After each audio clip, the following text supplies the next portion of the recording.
मुंबई अक्टूबर 2018। एक शाम जो आम सी थी, लेकिन अगले ही पल वक्त मानो थम सा गया हो। लोखंडवाला की गलियों में पसरा सन्नाटा अचानक एक भागते कदमों की आवाज से टूटता है। मंदिर की घंटियां बज रही थीं, लेकिन उस लड़के की आंखों में डर की आवाज गूंज रही थी।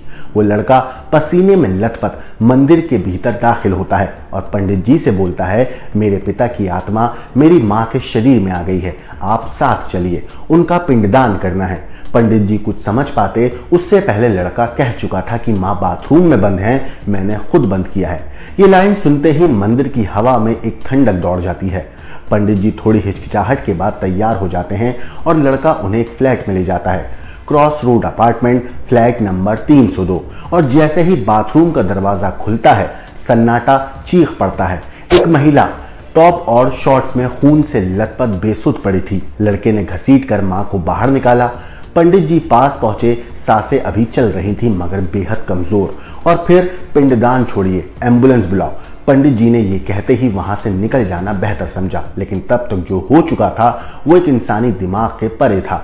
ये महिला कोई आम शख्स नहीं थी। सुनीता सिंह एक जानी मानी फैशन डिजाइनर, मॉडल इंडस्ट्री की चर्चित नाम, और वो लड़का लक्ष्य सिंह एक उभरता हुआ मॉडल जिसकी आंखों में करियर का सपना और दिल में किसी भटकी हुई मान्यता का जहर पल रहा था। थोड़ी देर के बाद एम्बुलेंस आती है, लेकिन महिला की सांसें तब तक थम चुकी थी।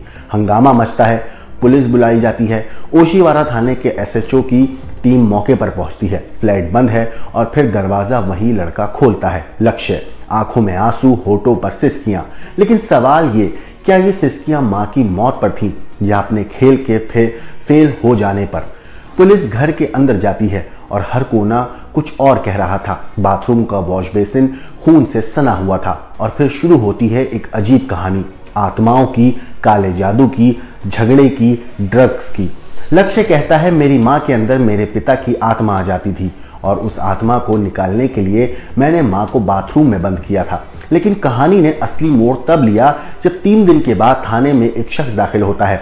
मैं हूं लक्ष्य का पिता और मैं जिंदा हूं।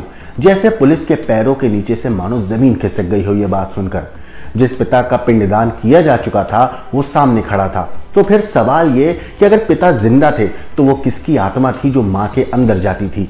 क्यों एक बेटा अपनी मां को मरने से पहले आत्मा निकालने की रस्म निभाना चाहता था? और क्या सच में ये एक एक्सीडेंट था या कुछ ऐसा जो पहले से रचा गया था? इस क्राइम स्टोरी की परतें सिर्फ खून तक नहीं जाती हैं। ये कहानी टकराती है अंधविश्वास से, डगमगाते रिश्तों से और एक ग्लैमर की चकाचौंध में छिपे अंधेरे सच से। आज जुर्म, राज और हत्या में देखिए एक फ्लैट में हुए मर्डर से लेकर एक फैशन आइकॉन की मौत तक की गुत्थी को कैसे सुलझाया गया।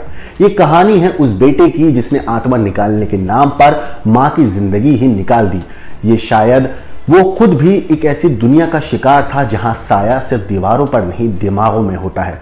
नमस्कार दोस्तों, मेरा नाम है मोहम्मद आसिम और अक्टूबर 2018 मुंबई का लोखंडवाला इलाका, एक मंदिर, एक 23 साल का लड़का, नाम था लक्ष्य सिंह, पसीने पसीने होकर मंदिर में घुसा। सीधे पंडित जी के पास गया और बोला, पंडित जी, मेरी माँ के शरीर में मेरे मर चुके पापा की आत्मा आ गई है, आप जल्दी घर चलिए, पिंडदान करना है।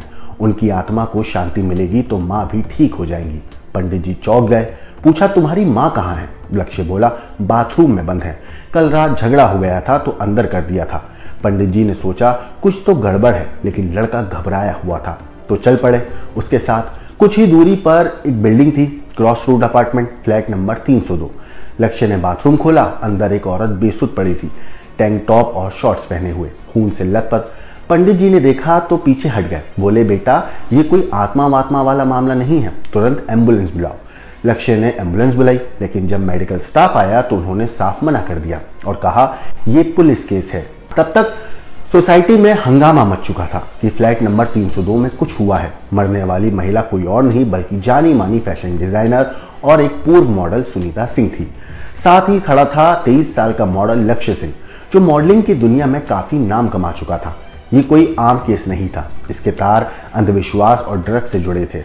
कुछ देर तक फ्लैट में बैठने के बाद लक्ष्य भी वहां से निकलकर मंदिर में चला गया और वहां जाकर बैठ गया। उसने अपने दोस्त को कॉल कर पूरी घटना की जानकारी दी। तब तक आसपास के लोग पुलिस को इत्तला कर चुके थे। ओशीवारा पुलिस स्टेशन के थानेदार जो है एसएचओ, उनकी टीम के साथ वहां पर पहुंच जाते हैं। वहां पहुंचा तो देखा तो तीसरी मंजिल का वो फ्लैट बाहर से बंद था। आसपास भीड़ इकट्ठा हो चुकी थी। पड़ोसियों ने पुलिस को बताया कि बॉलीवुड इंडस्ट्री की मशहूर फैशन डिजाइनर इस फ्लैट में बेटे लक्ष्य के साथ किराए पर रहती हैं। इस घर में उनके बेटे लक्ष्य की गर्लफ्रेंड ऐश्वर्या बनर्जी भी उनके साथ रहती थी। पुलिस दरवाजा तोड़ने की कोशिश कर रही थी कि कुछ ही देर बाद वो लड़का यानी कि लक्ष्य वहां पहुंच जाता है। उसने कहा कि वो मंदिर गया हुआ था। थोड़ी देर बाद डोरबेल बजाने के बाद लक्ष्य ने अपनी जेब में रखी चाबी से दरवाजा खोलना बेहतर समझा। पुलिस ने देखा कि सुनीता सिंह की लाश फर्श पर पड़ी है। ये देखते ही लक्ष्य जोर जोर से रोने लगा, जबकि वो पहले ही जानता था कि मां की मौत हो चुकी है। फॉरेंसिक टीम ने घर का मुआयना किया और लाश पोस्टमार्टम के लिए कूपर अस्पताल भेज दी गई। फॉरेंसिक टीम को बाथरूम के वॉश बेसिन में खून के निशान मिले। इस बीच लक्ष्य पुलिस को अजीबोगरीब बयान देने लगा। उसने कहा कि मां के शरीर में मरे हुए पिता की आत्मा थी जिसे वो निकालना चाहता था। एक रात पहले उसने मां को पीटा था और बाथरूम में बंद कर दिया था। पुलिस ने लक्ष्य के बयान के आधार पर उसे प्राइम सस्पेक्ट मानते हुए जांच शुरू कर दी। उसे कस्टडी में लिया गया तो वो बार बार यही दोहराता रहा कि मां की मौत काले जादू से हुई है। लक्ष्य का ये बयान जो है इंडिया टीवी के कैमरे में भी कैद हुआ था। लक्ष्य के बयान के अनुसार उसकी मां एक ड्रग एडिक्ट थी। उनके शरीर में पिता की आत्मा आती थी और बीती रात गर्लफ्रेंड और एक दोस्त के साथ घर आया था। वो पार्टी कर रहे थे। मां नशे में थी। वो लगातार बड़बड़ा रही थी, जिससे उनके बीच झगड़ा हो गया। झगड़ा इतना बढ़ गया कि उसने मां को पीटा और बाथरूम में धक्का देकर दरवाजा बाहर से बंद कर दिया।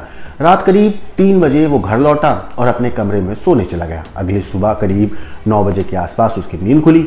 उसने जब बाथरूम का दरवाजा खोला तो मां बेसुध पड़ी थी। पुलिस ने जांच के दौरान पंडित, लक्ष्य के दोस्त, गर्लफ्रेंड और सोसाइटी के लोगों का भी बयान दर्ज किया। जांच में सामने आया कि लक्ष्य और उसकी मां ड्रग एडिक्ट थे, नशा करते थे और दोनों में इस चीज की वजह से आए दिन झगड़ा भी होता था। उनके बीच कई बार प्रॉपर्टी को लेकर, पैसों को लेकर भी कई बार लड़ाई हो चुकी थी। लक्ष्य ने अपने कई दोस्तों को यह भी बताया था कि उसके जो पिता हैं वो मर चुके हैं और उनकी जो आत्मा है वो मां के अंदर आती थी। वो अपने पिता का पिंडदान करने की बात कहता था, लेकिन वो चाहता था कि ऐसा करेगा तो मां के शरीर से पिता की आत्मा निकल जाएगी। लक्ष्य पुलिस कस्टडी में था और 3 दिनों बाद अचानक एक शख्स पुलिस स्टेशन के दरवाजे पर पहुंचता है। उसने अपनी पहचान बताई कि मैं कुलदीप सिंह लाठर के रूप में है। बताया कि मैं हूं वो लक्ष्य के पिता। कहा कि और मरने वाली जो महिला थी सुनीता, बताया कि मैं उसका एक्स हस्बैंड हूं। कुलदीप को देख पुलिस भी चौंक उठी। अब सवाल ये था कि अगर लक्ष्य के पिता जिंदा थे तो उनका पिंडदान क्यों करना चाहता था वो? आखिर क्यों उसने अपने दोस्तों से ये बात कही थी कि उसके जो पिता हैं वो मर चुके हैं और उनकी आत्मा जो है वो मां के शरीर में आती है और वो ऐसे हरकतें करती हैं? इनमें से ज्यादातर सवालों के जवाब कुलदीप के पास थे। कुलदीप ने पुलिस को बयान दिया और बताया कि साल 2014 में उन्होंने पत्नी सुनीता से तलाक लिया था। तलाक की वजह थी कुलदीप की शराब की लत। बच्चों की कस्टडी जो थी वो मां सुनीता को मिली थी। कुलदीप कई मौकों पर बच्चों से मिलने भी आया था, लेकिन उनकी पत्नी इसके खिलाफ थी। सुनीता ने कुछ महीने पहले बेटे से ये कह दिया था कि उसके पिता की मौत हो चुकी है, वो मर चुके हैं। हालांकि उन्होंने ये क्यों कहा, ये बात कभी सामने आई नहीं। जब कुलदीप से पूछा गया कि उनका बेटा लक्ष्य उनका पिंडदान क्यों करना चाहता है, उसने आत्मा का जिक्र क्यों किया, इसके जवाब में जो पिता थे कुलदीप, उन्होंने बोला था कि हमारा परिवार कभी भी अंधविश्वास से, काला जादू, तंत्र मंत्र जैसी बातों पर यकीन नहीं करता था। लेकिन लक्ष्य की गर्लफ्रेंड ऐश्वर्या इन सब में काफी प्रभावित थी। उन्होंने ये भी बताया था कि कुछ महीनों पहले ऐश्वर्या और लक्ष्य उनके घर आए थे। इस वक्त ऐश्वर्या ने उनसे कहा था कि घर में आत्मा का साया है। कुलदीप ने यह भी कहा कि ऐश्वर्या बंगाल से थी, उनका परिवार बंगाली था और वो लोग जादू टोने जैसी चीजों को बड़ा चढ़ाकर करते थे। मीडिया रिपोर्ट्स के मुताबिक उन्होंने ये भी कहा कि उनका मानना है कि गर्लफ्रेंड ऐश्वर्या के साथ रहते हुए लक्ष्य भी इन सब बातों पर यकीन करने लगा था। कुलदीप की मौजूदगी से जितनी पुलिस हैरान थी, परेशान थी, उससे ज्यादा उनको बड़ा झटका उनके बेटे लक्ष्य को लगा था। जी हाँ, क्योंकि जिस समय कुलदीप लक्ष्य से मिलने जेल पहुंचा तो वो चंद सेकंड के लिए रुक सा गया और फिर आकर उसने उनको सीने से लगा लिया और रो पड़ा। वो भी ये जानकर हैरान था कि उसके पिता तो जिंदा है। पिता ने जब पुलिस के कहने पर लक्ष्य से मां की मौत की असली वजह पूछी तो उसने वजह दोहराया कि मां के अंदर आत्मा आती थी। मारपीट के बाद उन्हें बाथरूम में बंद किया था। वो कैसे मरी ये नहीं पता। वो उन्हें मारना नहीं चाहता था। बस उनके शरीर से जो आत्मा थी उसे निकालना चाहता था। पोस्टमार्टम से भी यही सामने आया कि सुनीता के शरीर में मारपीट के निशान तो थे, लेकिन उनकी जो मौत हुई थी वो सिर पर लगी चोट से हुई थी, जो शायद बाथरूम के वॉश बेसिन में से टकराने से लगी होगी। जांच के बाद लक्ष्य सिंह का पर गैर इरादतन हत्या के आरोप में कार्रवाई हुई। ये मामला अब भी कोर्ट में है। इस हादसे के बाद लक्ष्य की काउंसलिंग हुई और उसे नशा मुक्ति केंद्र में डाला गया। पानीपत से ताल्लुक रखने वाली सुनीता सिंह की शादी जो है करनाल के ही कुलदीप सिंह से हुई थी। इस शादी से उन्हें एक बेटा हुआ जिसका नाम लक्ष्य है। उन्हें मॉडलिंग का शौक था तो पति के साथ मुंबई आकर बस गई थी। यहाँ मॉडलिंग में उन्होंने खासी पहचान बनाई, बड़े बड़े फैशन डिजाइनर से उनकी पहचान हुई। कुछ वक्त बाद उन्होंने अपना फैशन डिजाइनिंग का एक जो है काम शुरू किया और इंडस्ट्री में कदम रख लिया। इंडस्ट्री में पॉपुलर हो गई। पति की शराब की लत लगी तो उन्होंने साल 2014 में तलाक ले लिया। मुंबई में सुनीता लोखंडवाला के क्रॉस रोड अपार्टमेंट में किराए के घर में रहती थी। बेटा लक्ष्य भी मां के नक्शे कदम पर चला, मॉडलिंग करने लगा। लक्ष्य अपनी जिंदगी दोबारा शुरू कर चुका है। आज के वक्त में लक्ष्य एक मशहूर फैशन डिजाइनर है। हालांकि जो उनकी गर्लफ्रेंड है ऐश्वर्या बनर्जी अब भी उनके साथ ही हैं और दोनों बड़े बड़े फैशन ब्रांड और डिजाइनर के लिए काम करते हैं। हाल ही में उन्होंने कई बड़े फैशन डिजाइनर के साथ काम भी किया है। वहीं पोस्टमार्टम में यह भी सामने आया था मां की कि मौत जो हुई तो सिर पर चोट लगने से हुई थी, शायद बहुत जैसे मैंने बताया वॉशरूम के वॉश बेसिन से टकराने की वजह से। लक्ष्य पर गैर इरादतन हत्या का केस चला और रिहैब में भेजा गया। काउंसलिंग हुई, वक्त बीता और आज वही लक्ष्य जिसने मां को खो दिया है, जिसने आत्मा के नाम पर एक काला सच छिपाया और एक अलग कहानी जो है उस टाइम पे लोगों को पता चली, अब एक सफल फैशन डिजाइनर बन चुके हैं। जो उनकी गर्लफ्रेंड है दोनों जैसे कि मैंने बताया दोनों अभी भी साथ हैं और बड़े बड़े डिजाइनर्स के साथ काम करते हैं। एक बंद वॉशरूम, खून से सनी मां और सच की परतों में दबी हुई एक अधूरी माफी। इस पूरी स्टोरी के ऊपर आपकी जो कुछ राय है, आपको जो भी कहना है हमें कमेंट करके जरूर बताइएगा।